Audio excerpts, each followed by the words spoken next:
Welcome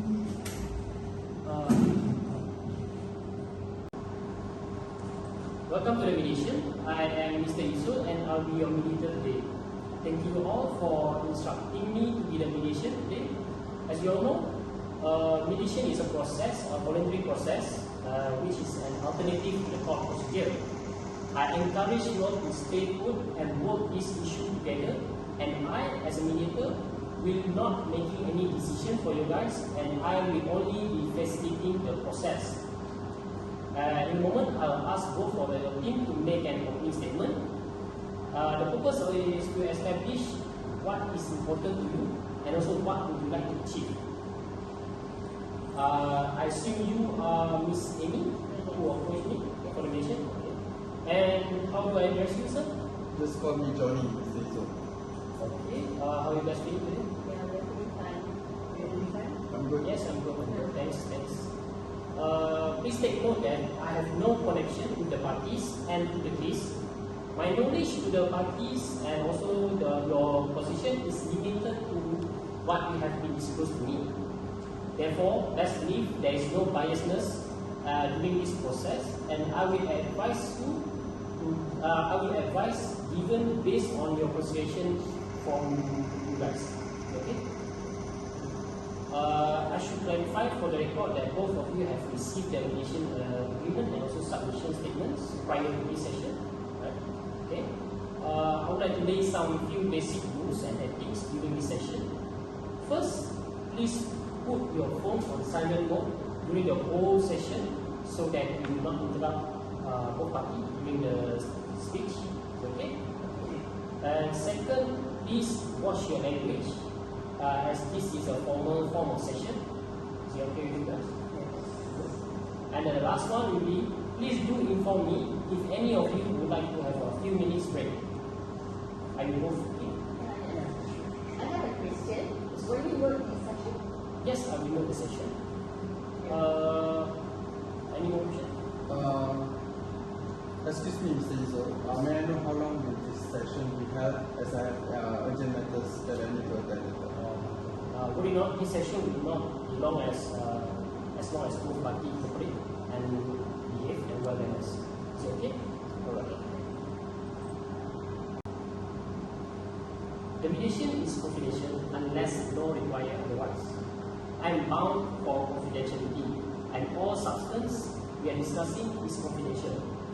If dispute remain unsettled, taking this matter to the court won't be able for you guys to call me as a witness.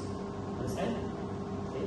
We'll be having a frank and open discussion, and I will make sure that each of you will have the equal opportunity to make a statement during this session. Okay, now I will briefly explain the mediation process. When I finish my remark, each party will be given the opening statement. An opening statement is a statement of your party's position. It should take from around 5 to 10 minutes. Usually, an opening statement includes the history of the dispute, the relief or resolution that you think is the best for you guys, and also anything that you wish to add to shed the light on your position. Well then, I begin the session. Can you tell me what's the problem? Or who would like to start first? Perhaps I start with well, as we begin with, there is a conflict between me and also Mr. Johnny, as Mr. Johnny wants to be the sole executive for the estate, and I disagree with his idea of being the sole executor because he is not in a very good position that he hold that, and I believe that me and my sister and myself would be a good choice as the executive has chosen us to be the executive of the estate. So, Mr. Isul, I just want to talk about what happened actually. Actually, Mr. Saki, my client, Mr. Johnny's father, passed away in 2008 in the state, which means he didn't live in will. And at the same time, his mother, Madam Nancy, she passed away in 2017, where she left a will, wherein Miss Emily and also Miss Vivian I am appointed as the administrator of the will. But apparently, my client, Mr. Johnny, is not appointed as the administrator in Madam Nancy's will. Actually, he disagreed with this appointment of Ms. Annie and Ms. Vivian. The problem is, all the 4 sisters of Mr. Johnny are planning to seize all the property which owned by Mr. Sunny, his father. And Mr. Johnny is the eldest son of the family. And also, the man in the family should be given the responsibility to solely administer all the property of the father. So, Mr. Izul, if my client, Mr. Johnny, is not given the position to administer the property, then it would be making him inferior to the other members of the family, and also it brings shame to him, So basically, it's not fair to him. Mr. Mofer, I've heard that Johnny is violent in nature and has spread rumors on social media about all the 4 sisters for cheating both the parents. The rumors were mere rumors and he couldn't prove its truth as he has no evidence. He is also a very bossy person and frequently speaks vulgarly when talking to others. He has a record of being fined by the local authorities also for smoking in non-smoking area and littering in tourism area. All these facts have shown that he is not capable of holding such position, as it would be detrimental to all the other siblings and to the estate. Agak-agak lah, Miss. What do you mean violent, bossy, semua ni? Mr. Johnny, please come on. Mr. Johnny, let me handle this, okay? So, Miss Cindy, I actually acknowledge partly about my client's character, but for your kind information, my client has actually paid the fines for the both offences that he had committed, okay? So it shows that he is a responsible person, and you cannot deny that no one runs away from making mistakes.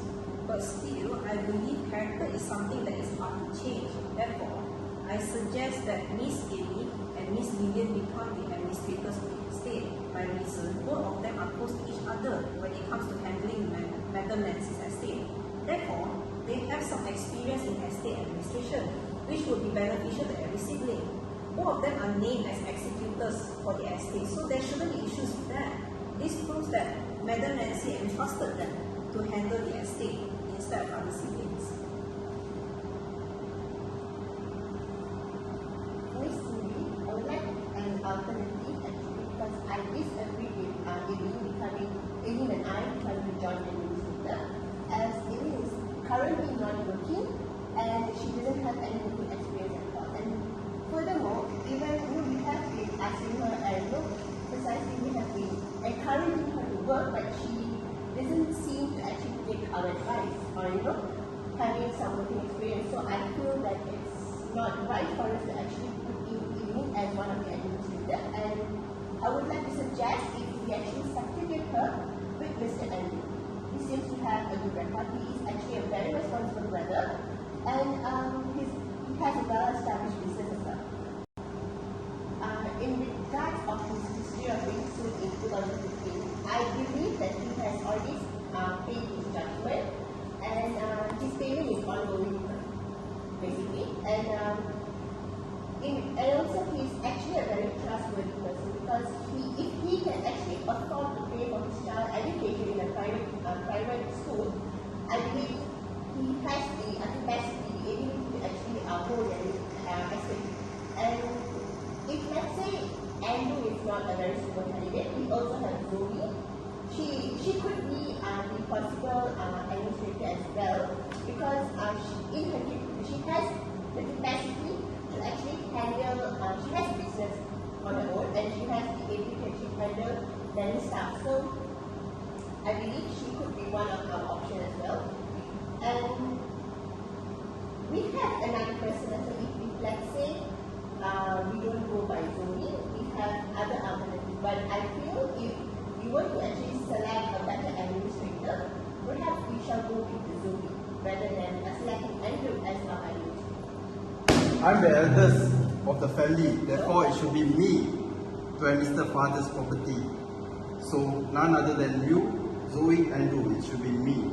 You guys are underestimating my capability. During this mediation session, you have to mind your language and please do not use any form of intimidation towards the other. Understand? Please calm down. Okay?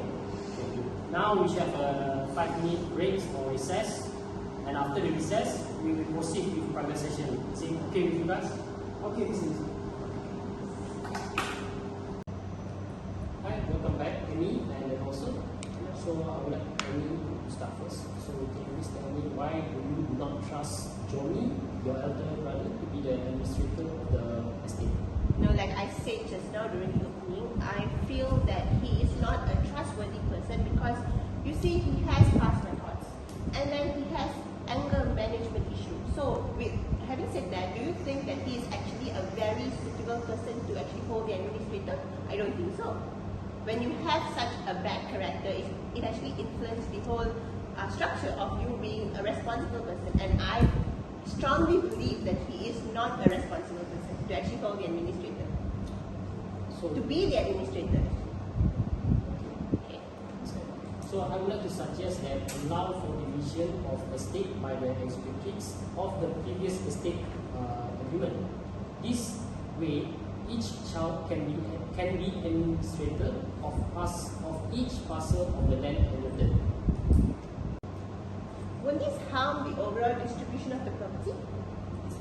In my understanding of succession law, division of property allows for division of land to remain only within the agreed parties unless one of these parties sell the land. That is so confusing. But anyhow, maybe I would actually discuss this over with my lawyer and I'll get back to you. Okay, sure. We will discuss further during our joint session. Is it okay? Yeah, sure. Alright, thanks. Thank you.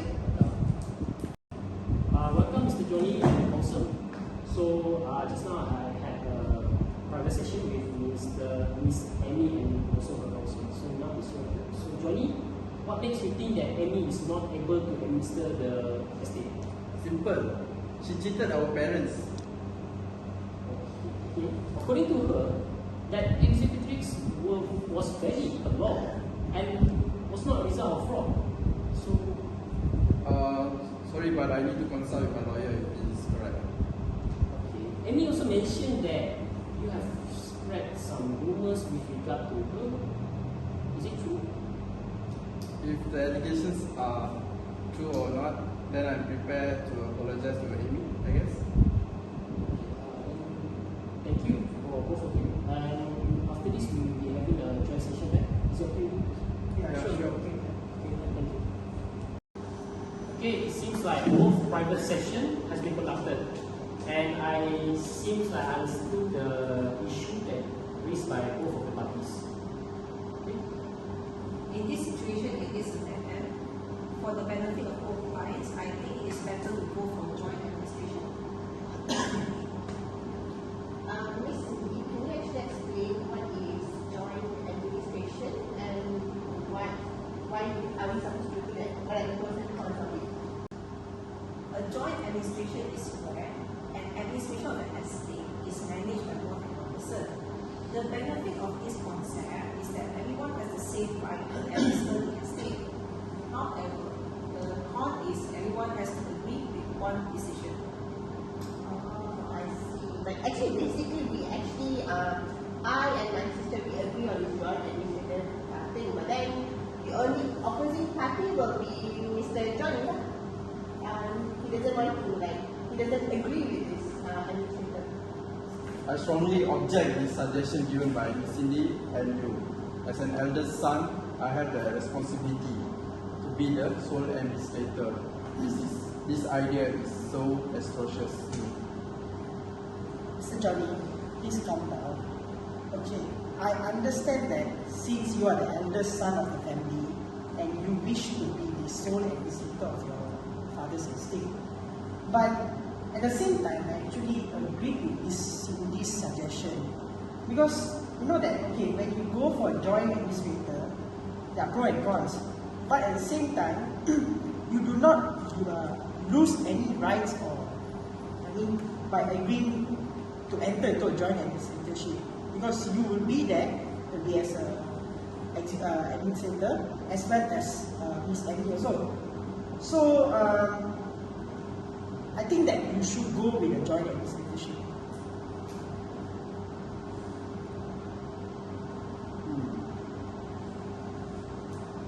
Yes, I have no any other options left. Since you are a lawyer, you should be better. So I just need to agree with Ms. Cindy that this is her suggestion, which is the joint administrator, as my right of being administrator will not be meddled, right? Yes, sure. There'll be no issue regarding the right. Okay? So, Mr. Izul, actually I would like to clarify another issue which is regarding to the urgent need to pay of monthly housing installment, as there has been a default of payment for more than 2 months of the estate's house, So, my main concern is if both of the client agree to enter a joint administration, will Miss Amy, will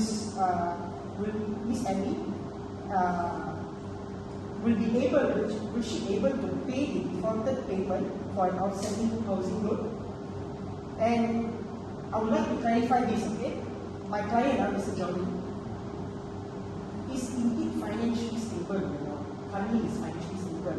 So in paying off the defaulted payment, he doesn't have any problem.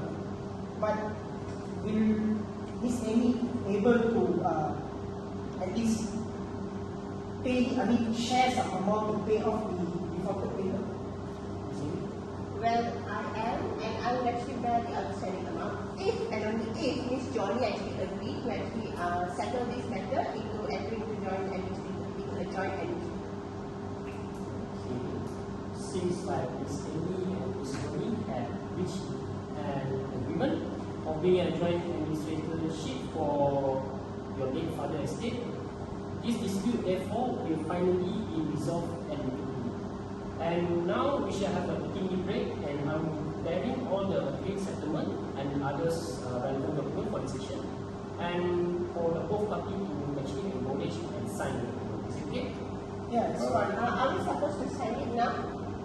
Yes, we should have signed it now. Okay, thank you.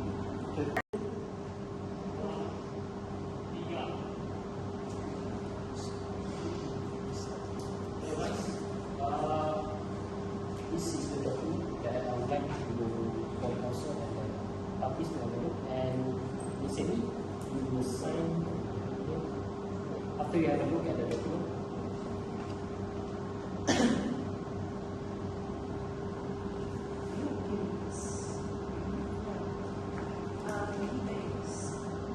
I have a question. Will this agreement be binding for us? Yes. Thank you, Ms. Amy. Mr. Luke, have a look, and also Mr. Luke, have a look before you sign.